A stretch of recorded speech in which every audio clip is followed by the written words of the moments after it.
Mais uma vez, o Eduardo Farias vai testemunhar para nós. E gente, ficou tão forte. No 5º dia da novena, é o dia que nós rezamos, nós conduzimos, vamos acalmando o coração, aqueles que estão aqui, vamos silenciando, para nós já irmos preparando o nosso coração para ouvir esse testemunho. Porque quando você olhar o Eduardo Farias aqui, nesta tarde, nesta hora, você vai ver fruto da misericórdia divina.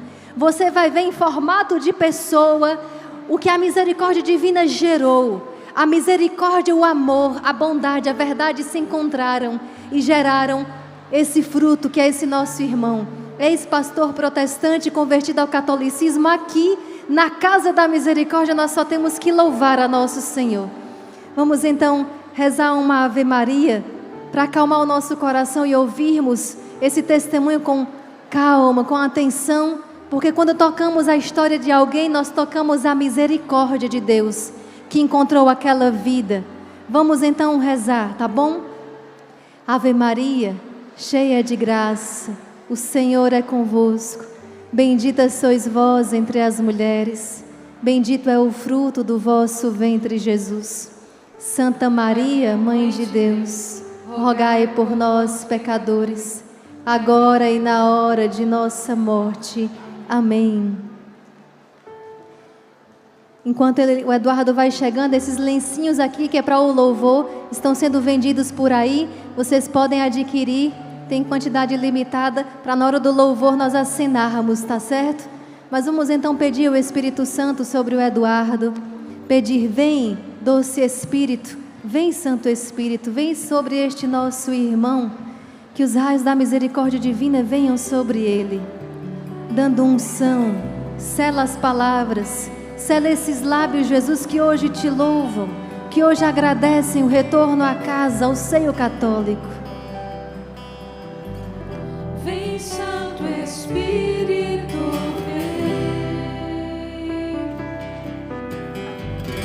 vem, Santo Espírito, vem, vem, Santo Espírito, vem, vem, Santo Espírito, vem, Vem, doce Espírito, Santo Espírito. nossas almas te esperam e te chamam, és nossa esperança na aflição, nossa força nos combates. Vem conduzir-nos em nossos caminhos e fazer-nos chegar ao termo da eternidade feliz, ao termo da eternidade feliz, ao termo da eternidade feliz.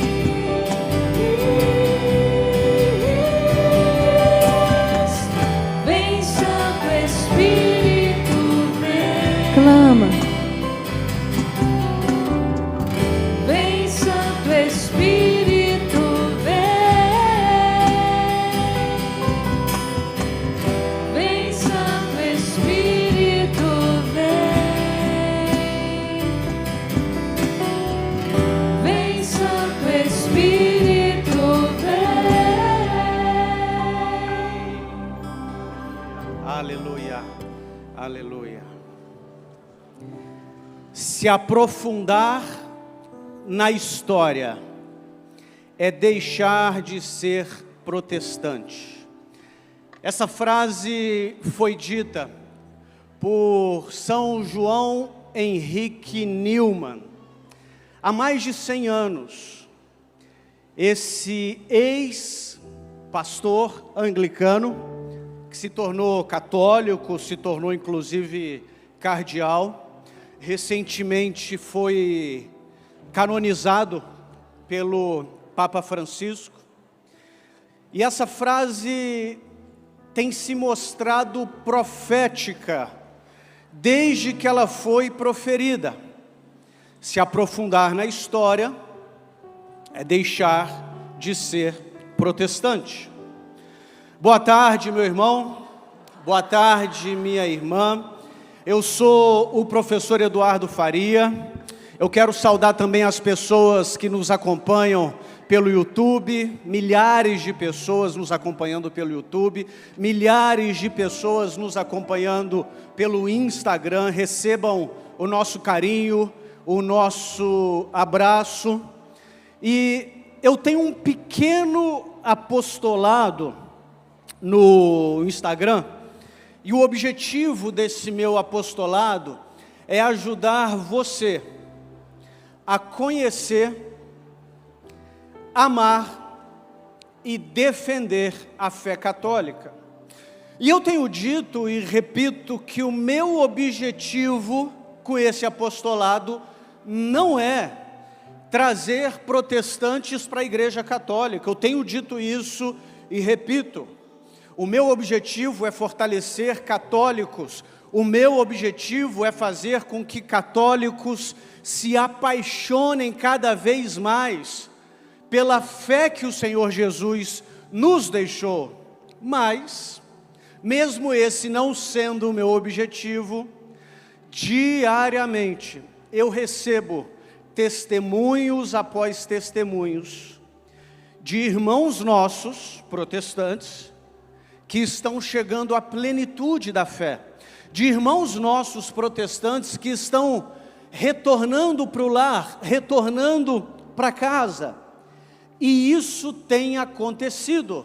Milhares e milhares e milhares de evangélicos estão se convertendo à Santa Igreja, ao ponto de teólogos protestantes não entenderem o que está acontecendo, ao ponto de teólogos protestantes fazerem encontros teológicos, como foi realizado essa semana, para discutirem o porquê de tantos evangélicos estarem se tornando católicos. E evangélicos desde bispos, pastores, presbíteros evangélicos, diáconos, até irmãos missionários, membros, leigos.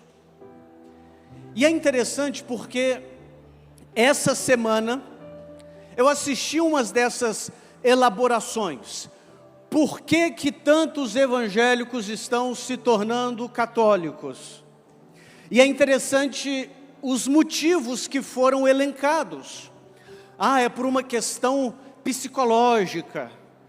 São pessoas que estão em busca de um pai e encontram no padre ou no papa esse pai. Não, então não é psicológico, são questões estéticas. As igrejas católicas têm uma arquitetura mais elaborada, a iconografia católica é mais bonita.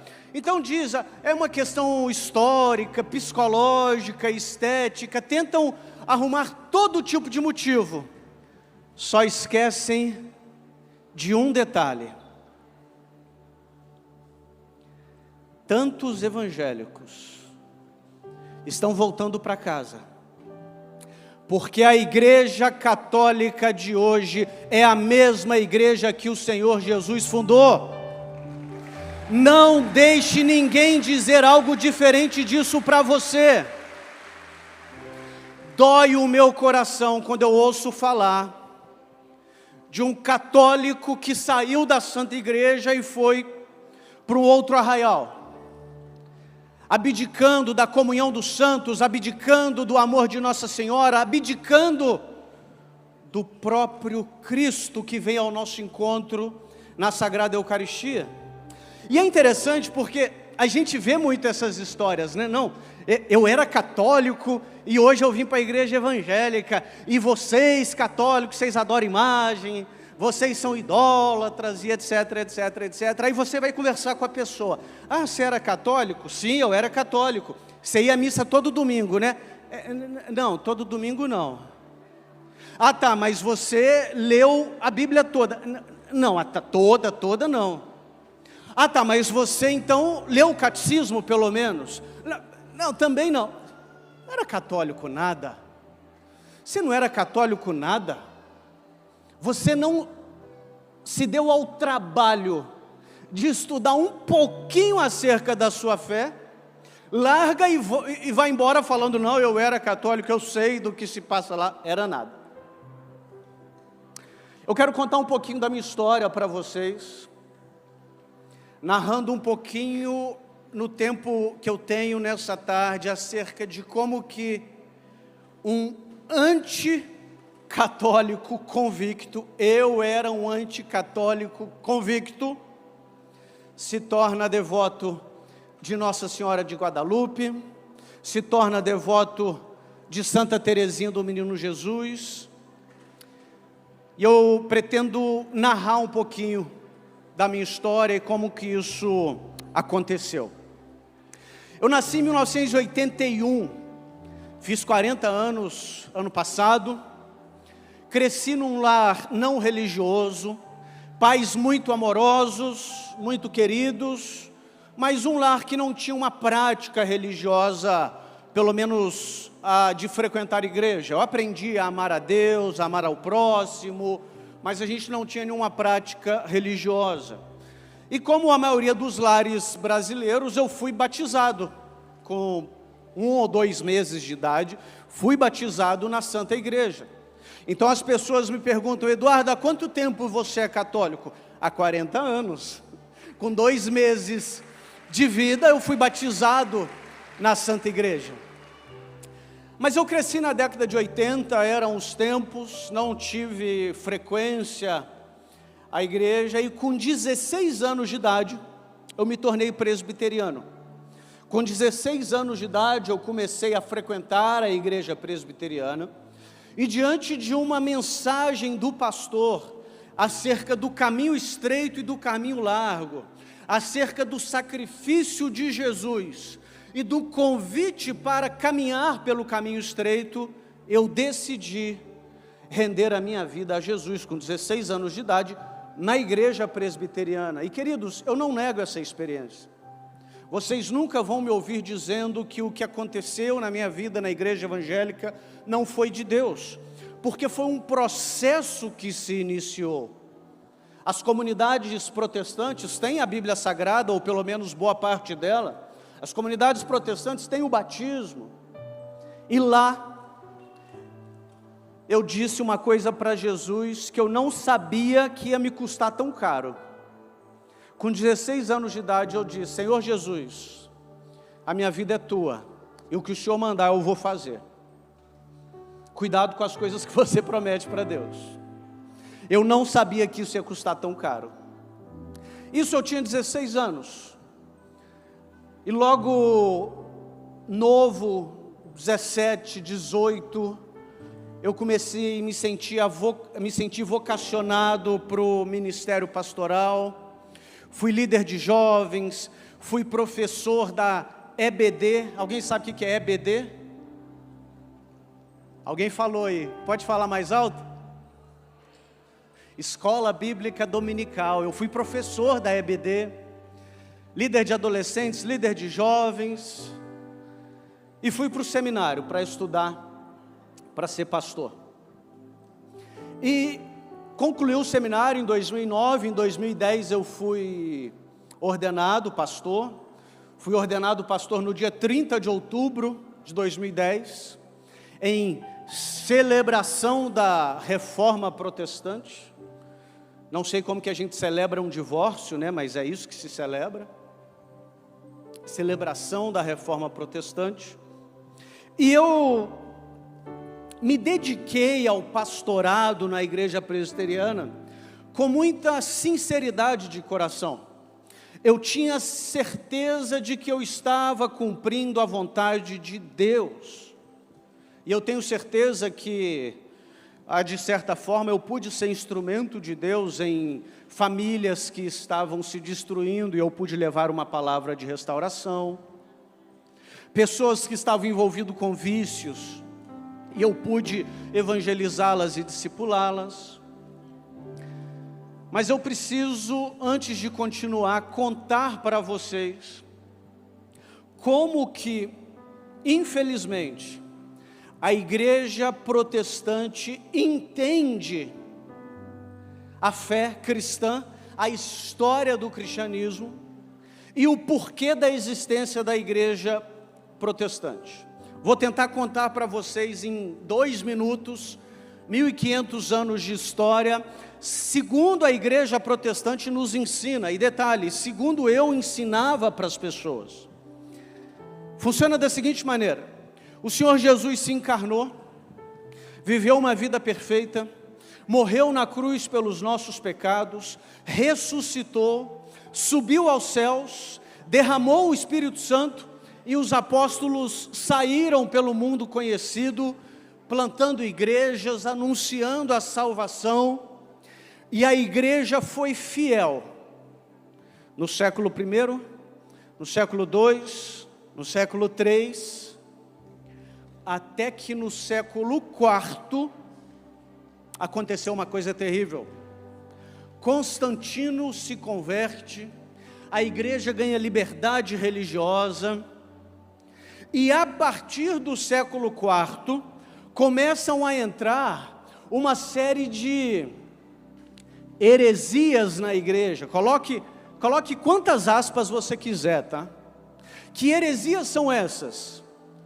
Heresias: devoção a Nossa Senhora, purgatório, transubstanciação, imagens, não podemos esquecer das imagens, oração pelos mortos, etc, etc, etc.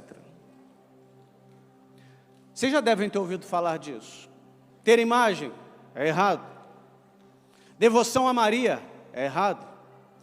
Rezar pelos mortos é errado. E eu aprendi e ensinava que tudo isso aconteceu depois do século IV.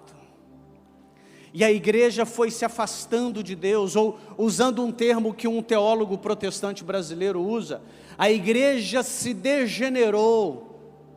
E a igreja foi se afastando de Deus, se afastando de Deus, se afastando de Deus, até que, no século XVI, Deus levantou Martinho Lutero, Deus levantou João Calvino, e aí sim, a igreja voltou para o projeto original de Deus, sobre o nome de Igreja Protestante.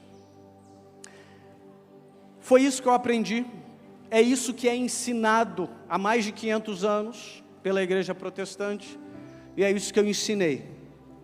E detalhe, foi com isso que eu trouxe vários católicos para a Igreja Protestante, quando eu era protestante, e por isso eu me penitencio até hoje.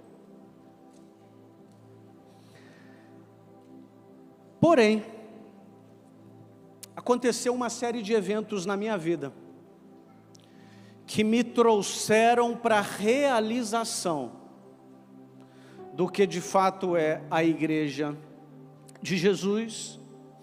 E eu vou contar para vocês rapidamente algum desses eventos que me trouxeram hoje aqui no Instituto Hesed para contar minha história. E o primeiro evento aconteceu em 2015, fazia 5 anos que eu era pastor, eu estava em Campinas, no interior de São Paulo, para um evento teológico evangélico que aconteceria lá, e eu começo a conversar com um pastor batista, e a gente começa a discutir teologia. Lembrem-se, eu era pastor presbiteriano, e aí eu começo a discutir com um pastor batista. Qual que era o tema da discussão? Quem sabe? O que um presbiteriano e um batista discutem? Batismo infantil, isso mesmo. Eu, presbiteriano, batizava crianças.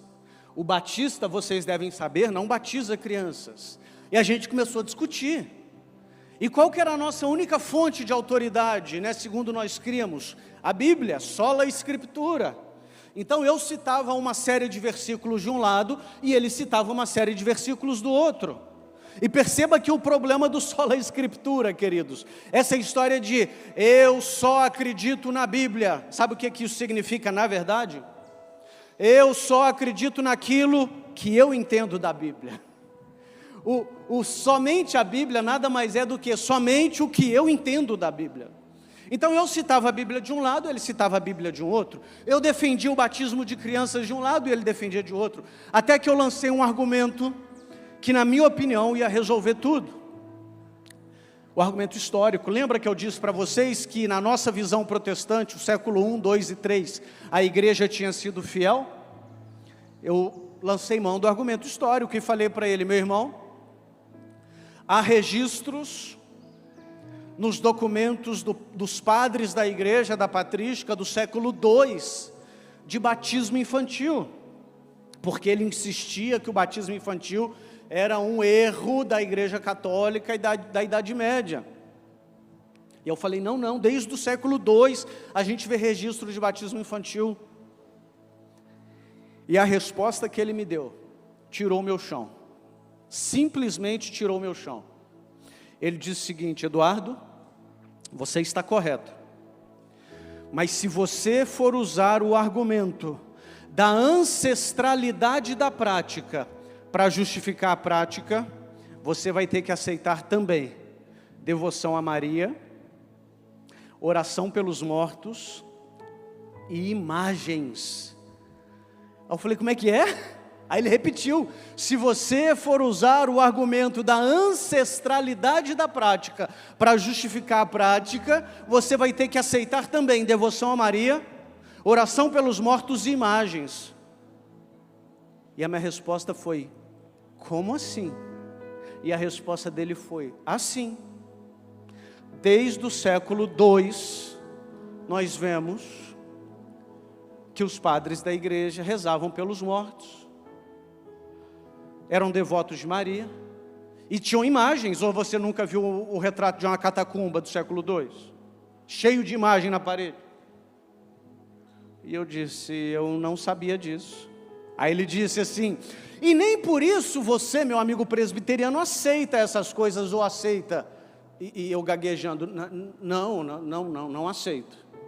Porque não está nas Escrituras. Perceba, nós entendemos a Bíblia melhor do que os padres da igreja do século II. Nós entendemos a Bíblia melhor, por exemplo, do que Irineu de Lyon, que foi discípulo de São Policarpo, que foi discípulo de São João.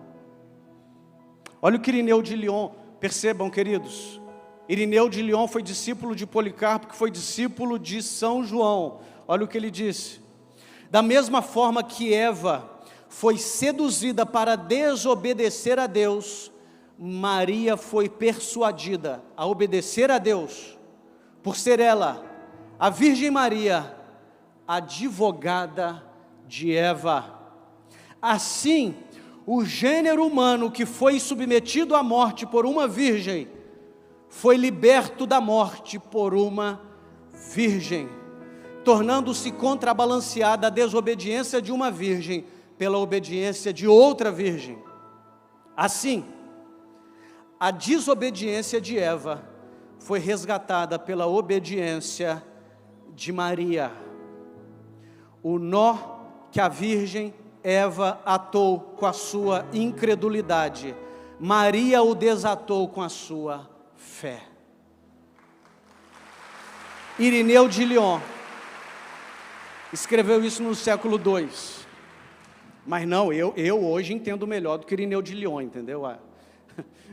A questão é que eu compreendo melhor do que Irineu de Lyon.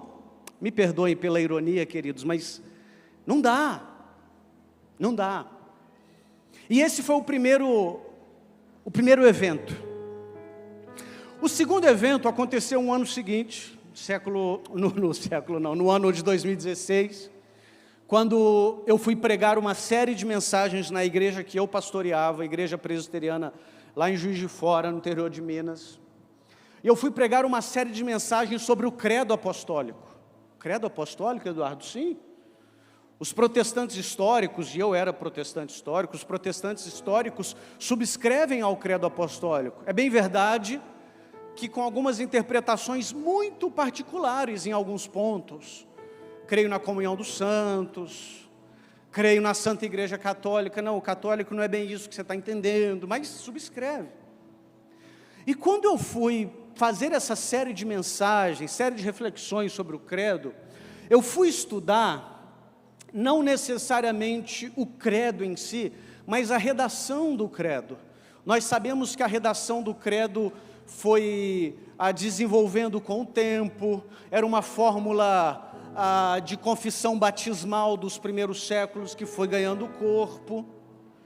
E quando eu comecei a estudar a elaboração do credo, eu me deparei com homens como Santo Agostinho, Santo Atanásio, Santo Ambrósio, São Jerônimo, homens que foram presos, exilados por defenderem a fé católica. Santo Atanásio, por exemplo, foi exilado porque ele defendia que o nosso Deus é um Deus trino e que Jesus é 100% homem e 100% Deus. Santo Agostinho teve muita dor de cabeça com os pelagianos, com os arianos, com os donatistas, vários hereges. E esses homens, eu citei esses 4, mas tem outros vários, estes homens defenderam a fé que até hoje nós cremos. E quer saber? A fé que até hoje os protestantes creem. Os protestantes creem na Santíssima Trindade, as definições cristológicas. Jesus é 100% Deus, 100% homem. Jesus tem apenas uma pessoa, a pessoa divina, mas são 2 naturezas, a humana e a divina. Tudo isso os protestantes também creem, mas não pense que isso foi fácil.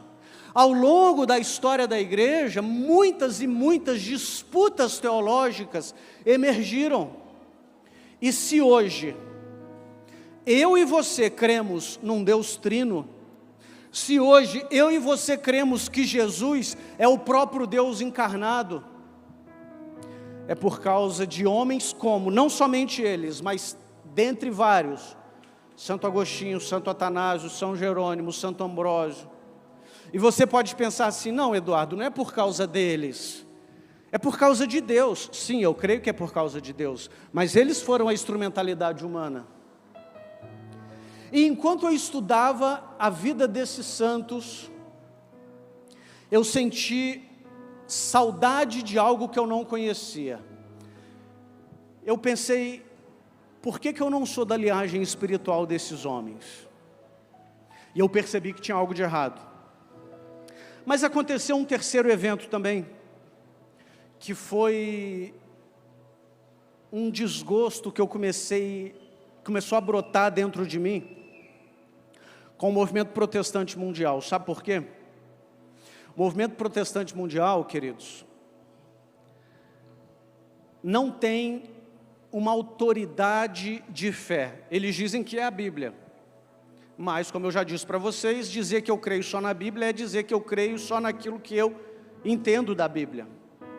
De modo que eu comecei a olhar para as igrejas protestantes mundo afora, e eu comecei a perceber igrejas protestantes na Europa, nos Estados Unidos, defendendo o direito de assassinar fetos na barriga de sua mãe, defendendo o direito, por exemplo, à contracepção.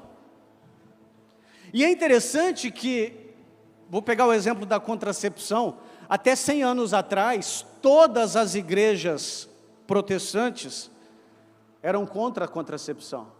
Hoje todas são a favor. O que mudou? O mundo. Qual é a única igreja hoje que diz que a sexualidade é um dom de Deus e deve ser vivida conforme Deus planejou e deve ser aberta à vida? Qual que é? A única igreja que não se rende aos ventos do mundo, aos clamores do mundo.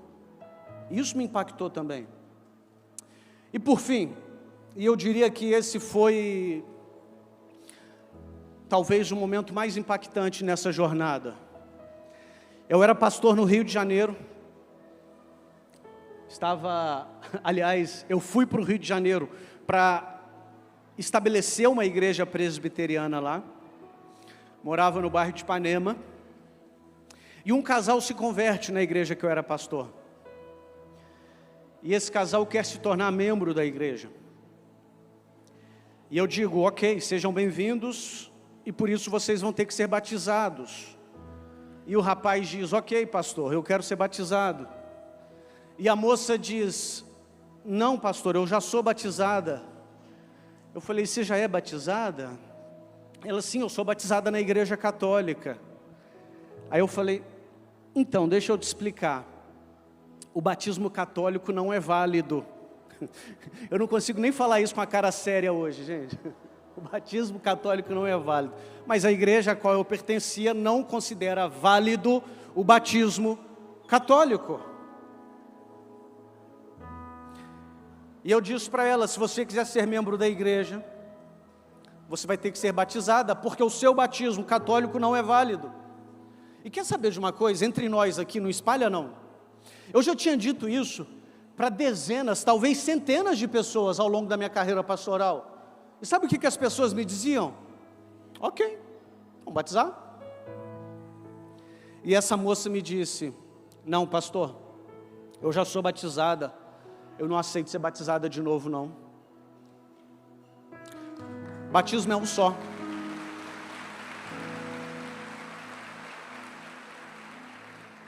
E eu falei assim, bom, deixa eu me aprofundar em teologia sacramental para mostrar para ela que ela está errada. Eu comecei a estudar teologia do batismo. E sabe o que eu descobri?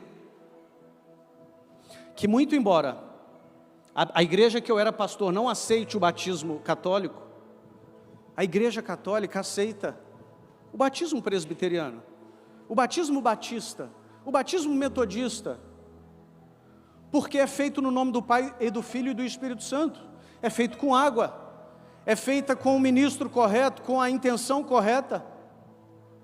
E quando eu descobri aquilo, foi como um grito de unidade. Eu me senti como um filho adolescente rebelde, diante de uma mãe, a Santa Madre Igreja, dizendo, meu filho, volta para casa, meu filho, volta para casa.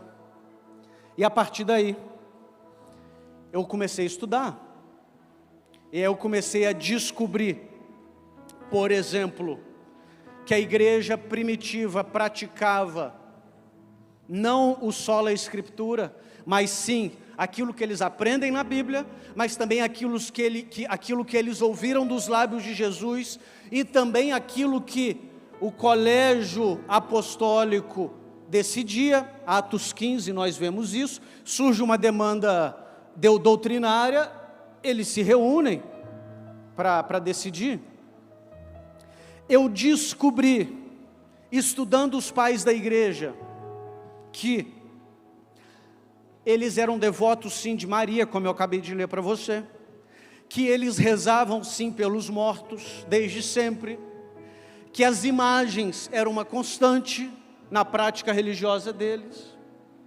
Eu descobri, queridos, que as relíquias eram um dos maiores, as relíquias dos santos, eram um dos maiores testemunhos da igreja primitiva, na esperança da ressurreição. Roberto falou mais cedo, dos ossos de Eliseu. As relíquias, como Roberto muito bem pontuou, não são a superstição ou qualquer coisa desse tipo, mas são um testemunho vivo, de que o Deus Criador, é o Deus que promete a ressurreição, não apenas da alma, mas da carne. E existe um estudo que mostra que onde as relíquias dos apóstolos iam, a gente via os cristãos se multiplicando, conversões aos milhares. E eu fui descobrindo isso. Por exemplo, eu descobri que a Bíblia Sagrada que eu tanto amava, só foi formada porque a Santa Igreja disse o que é Bíblia e o que não é Bíblia. É interessante isso, eu não sei se vocês já se perguntaram isso. Mas a próxima vez que alguém disser para você, eu só acredito na Bíblia, faça a seguinte pergunta para ela: ok, aonde está na Bíblia, quais livros pertencem à Bíblia? Aonde está escrito na Bíblia, quais livros pertencem à Bíblia? Ah, lá no índice. No índice hoje, né? Hoje você abre, está lá no índice. Mas quem que formou aquele índice? Me fala onde que São Paulo, São Mateus, São João, São Judas Tadeu, São Tiago escreveu, os livros do Novo Testamento são esses. Por que a epístola de Clemente aos Coríntios não está na Bíblia? E a epístola de 3 João está na Bíblia? Por quê? Uma vez, essa história é até interessante, Roberto. Eu tinha acabado de me tornar católico e um pastor, amigo meu, me chamou para tentar me desvirtuar, né? Na cabeça dele não era desvirtuar, era me trazer de volta. Aí eu perguntei para ele, eu falei: meu irmão, onde que está na Bíblia, quais livros pertencem à Bíblia? E a resposta que ele me deu: quando eu leio, o Espírito Santo me testifica que aquele texto é sagrado. Eu falei: olha, eu não falei nem, mas pensei: olha, parabéns. A grande questão, queridos, é que foram séculos de briga. Existiam grupos que queriam menos livros na Bíblia. Existiam grupos que queriam mais livros na Bíblia. Os gnósticos, por exemplo, queriam mais livros na Bíblia. O herege Marcião queria menos livros na Bíblia. Marcião e os marcionitas só queriam o Evangelho de Lucas, o livro de Atos e as cartas paulinas, só. Insisto na pergunta: quem definiu os livros da Bíblia? Resposta: a Santa Igreja Católica. Simples assim. Se não fosse a Igreja Católica, nós não teríamos Bíblia. A Santa Igreja escreveu, canonizou e preservou as Escrituras Sagradas. É muito fácil hoje eu pegar uma Bíblia encadernada, num papel branquinho, traduzida em português e falar: eu só acredito na Bíblia. Meu irmão, para você ter esse livro nas suas mãos hoje, Deus usou a sua igreja para escrevê-la, canonizá-la e preservá-la. E lendo as Escrituras, eu me deparei com 1 Timóteo capítulo 3, versículo 15.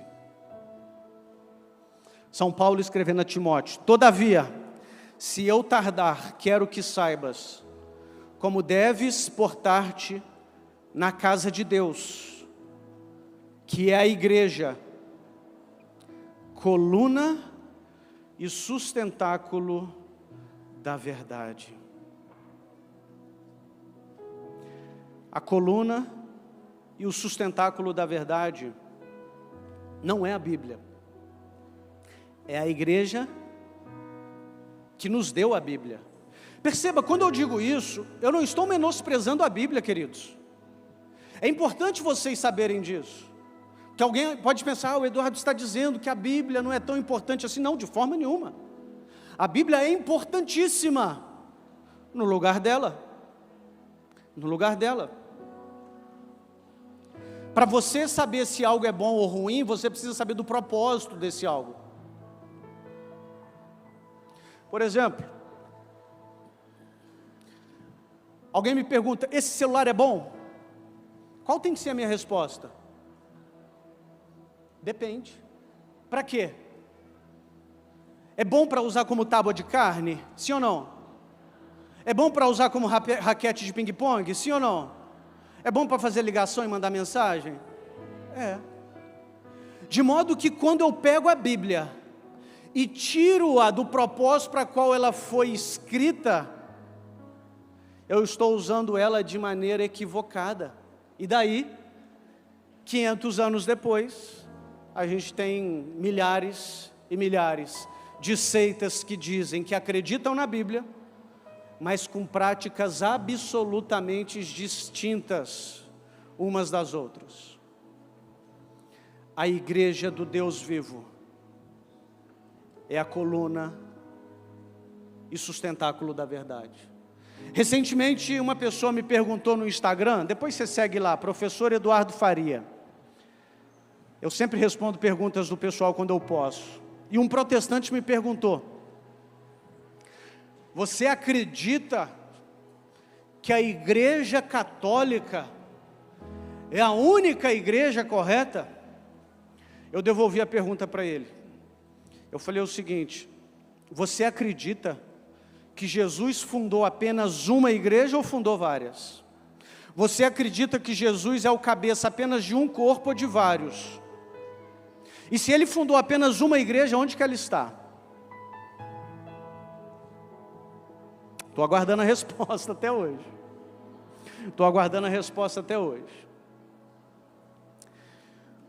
Por fim, queridos, eu precisei tomar uma decisão. Perceba, a igreja do século XVI precisava de uma reforma, sim. O padre Paulo Ricardo diz muito isso, né? A reforma protestante não teve motivo, mas teve motivos. Não teve razão, mas teve razões. A igreja precisava de uma reforma, sim. Quem fez essa reforma? Calvino, Lutero, Henrique VIII? Não. Sabe quem fez essa reforma? Santa Teresa de Ávila, São João da Cruz, São Francisco Xavier, Santo Inácio de Loyola, etc, etc, etc. Diante disso tudo, eu tive que tomar uma decisão. E o mais difícil foi, primeiramente, conversar com a minha esposa. Imagina, minha esposa, criada na igreja evangélica, esposa de pastor. Chamei minha esposa e falei: meu amor, eu acho que a igreja católica é a igreja correta. E se for, a gente vai precisar se tornar católico. E a resposta da minha esposa eu acho que foi fantástica. Ela disse o seguinte: vamos investigar. Você tem uma hipótese, vamos investigar. Eu falei: tá aí. Ela não disse nem que sim, nem que não, vamos investigar. E a gente começou a investigar. Até que, em outubro de 2019, eu estava num restaurante com a minha esposa. Ela pegou na minha mão e falou assim: meu amor, como é que você está? E eu comecei a chorar. E ela disse: eu sei que você não está bem.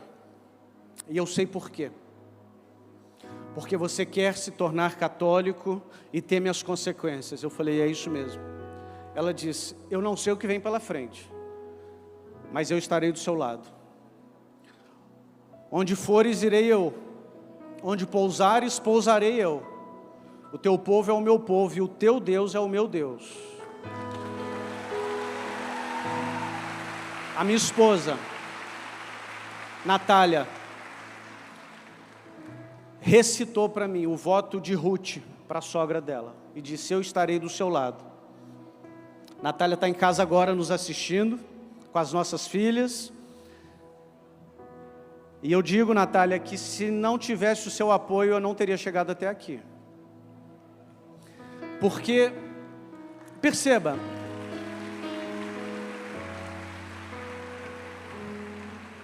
eu, enquanto pastor,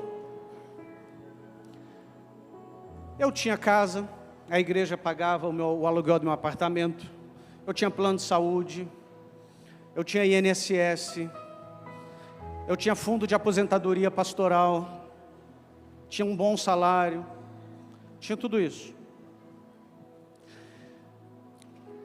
Me tornar católico significaria abrir mão de tudo isso. E eu tive que abrir mão de tudo isso, com esposa e filhas.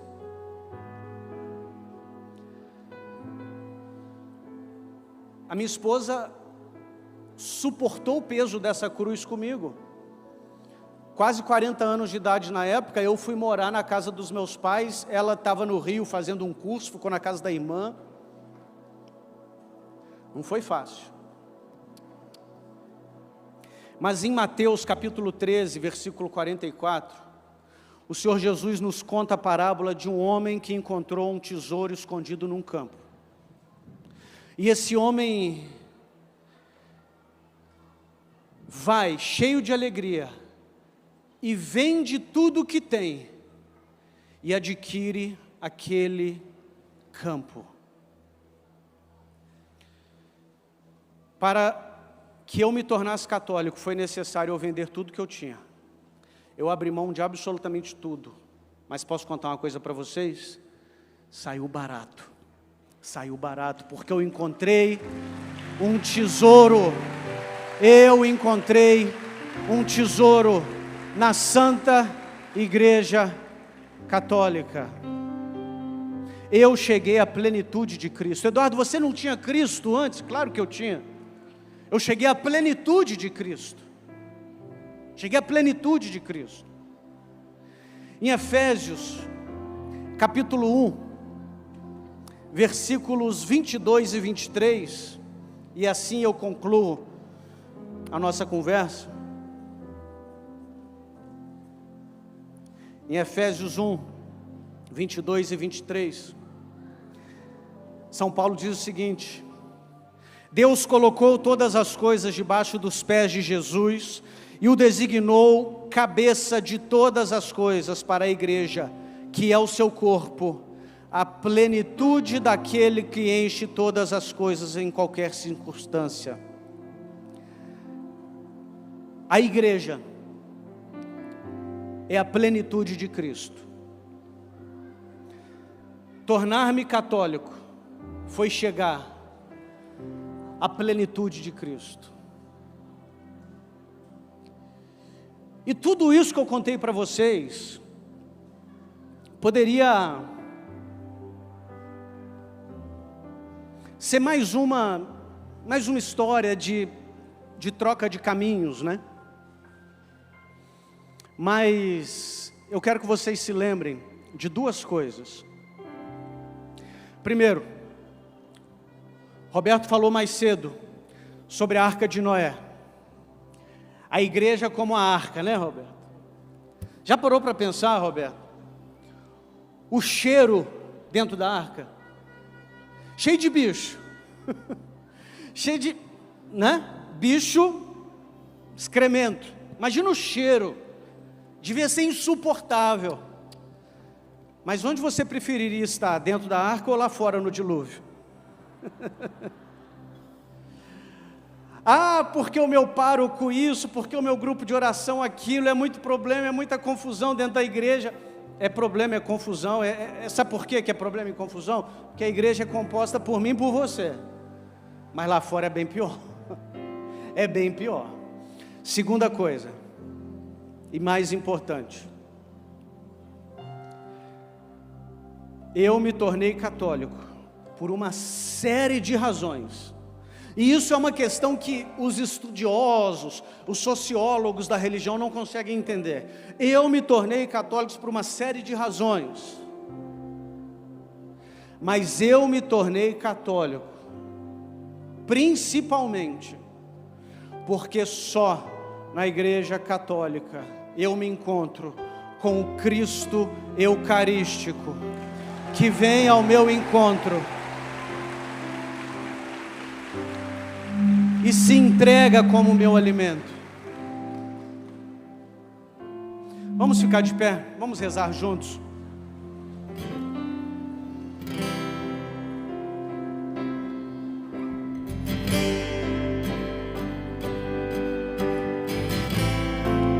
E é este Cristo vivo que vem na Eucaristia, vem para tocar, vem para entrar em nossas vidas.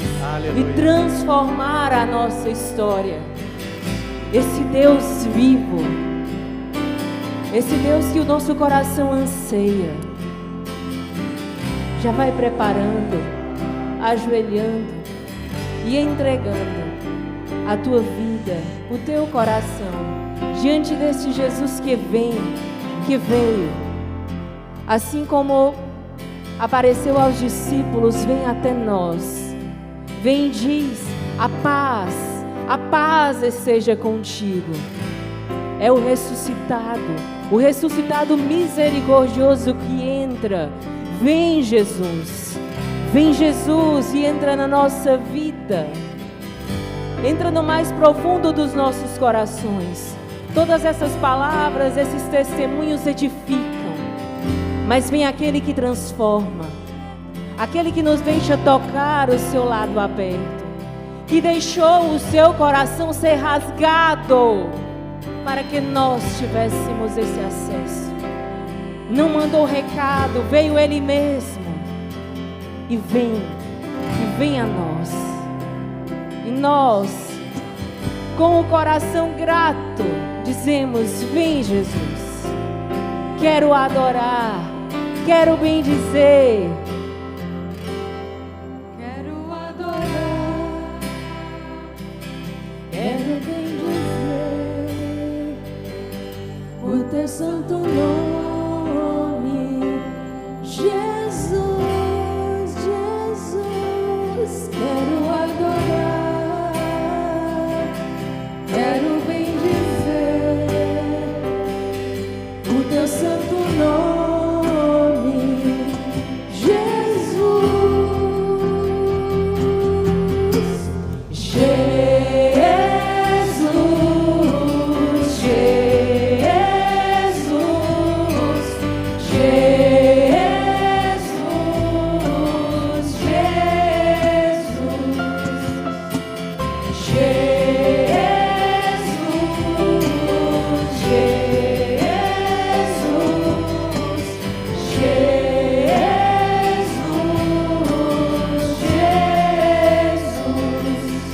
o teu santo nome invoca sobre mim e minha família,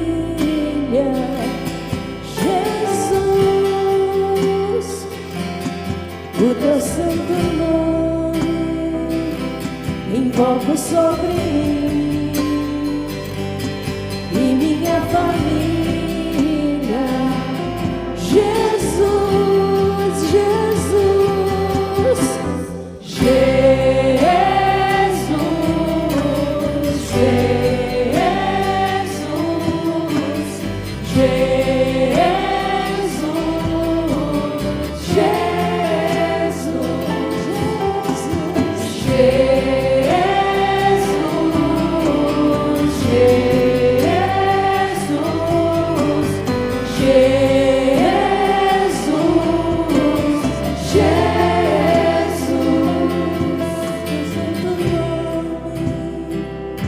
se dobre reverente todo joelho no céu e na terra. E se você pode, se ajoelha diante de Jesus, se dobre reverente, todo joelho no céu e clama este nome, chama por esta pessoa divina, humana que é Jesus, o amor da tua vida, aquele que deu a vida por ti. Invoca sobre ti, sobre tua família.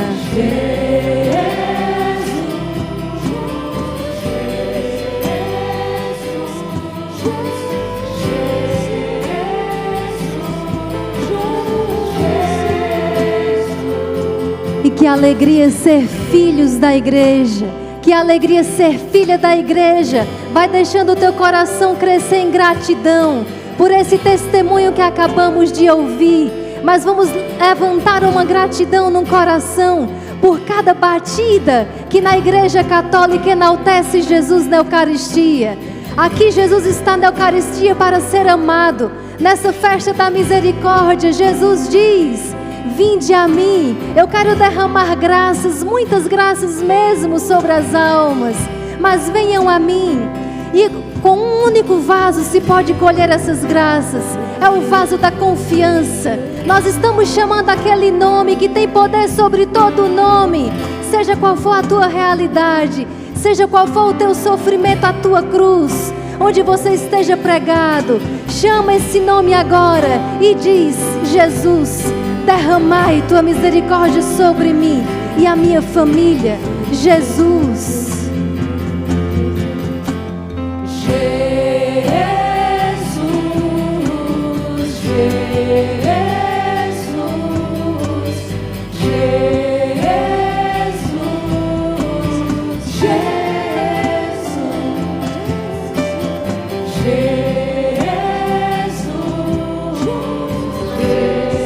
Que nome doce, que nome forte, nome que salva.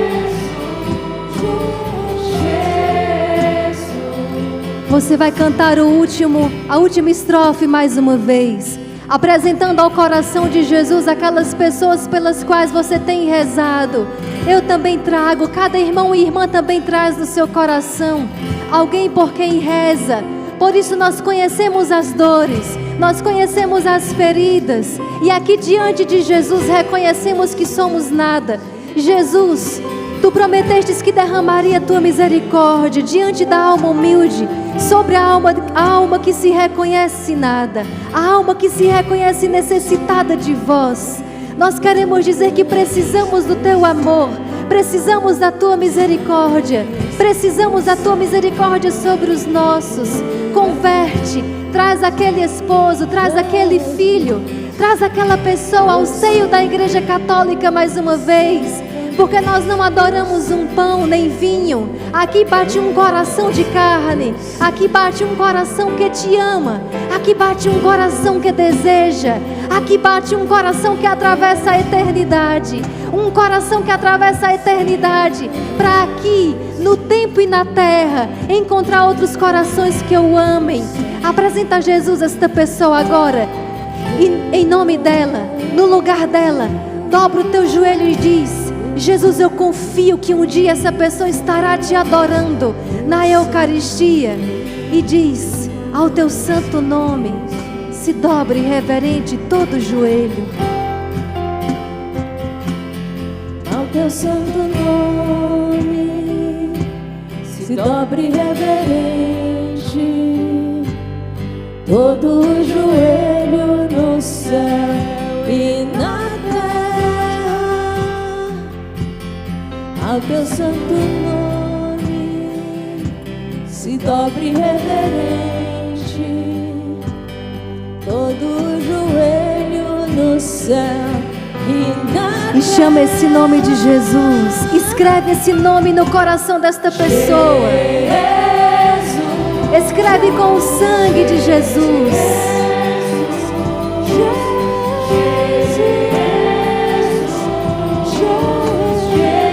Marca este coração com o sangue divino.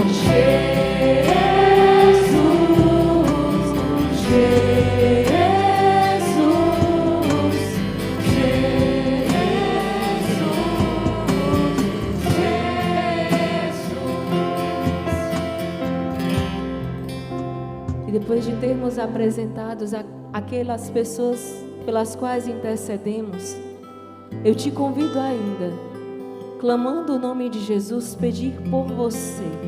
Sim, por você. Quantas vezes o teu coração está apertado, você sente-se sozinho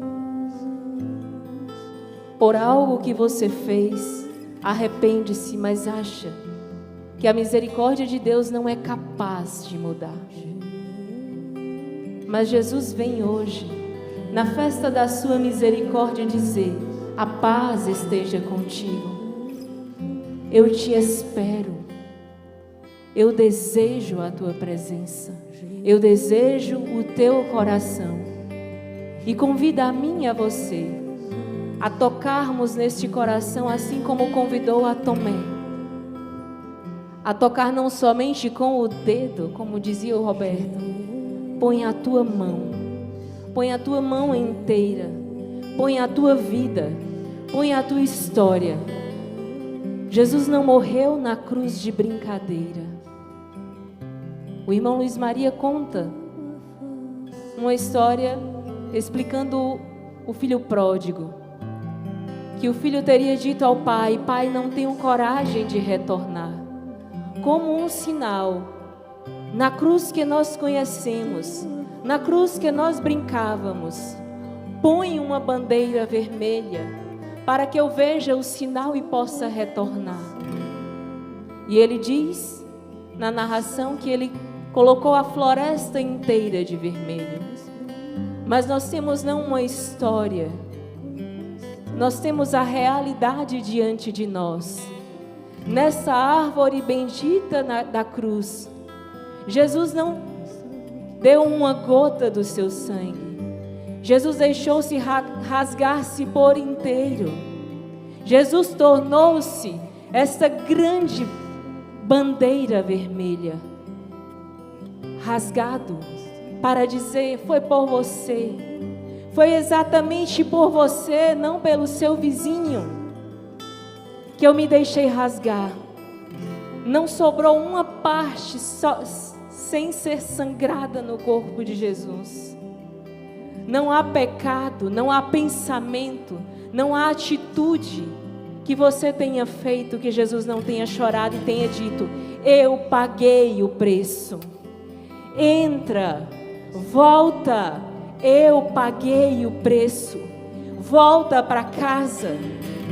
Eu abri a porta do céu. Eu abri o meu coração para que você entrasse. E este dia de hoje, nessa hora que se aproxima, Jesus disse que nada negaria. É desejo dele que os seus filhos voltem, não somente um, mas todos. E eu te convido a clamar este nome, como você talvez nunca tenha clamado, tendo a certeza que está diante dele. Aqui não temos uma imagem, uma fotografia ou uma lembrança. Temos o próprio Jesus, corpo, sangue, alma e divindade presente aqui diante de nós na Eucaristia. E ele de braços abertos diz: vem tocar em mim. Vem com a tua mão, com a tua vida, com a tua história. O meu coração foi aberto para você. Essa misericórdia jorrou para você. E clama: Jesus, Jesus, Jesus, Jesus,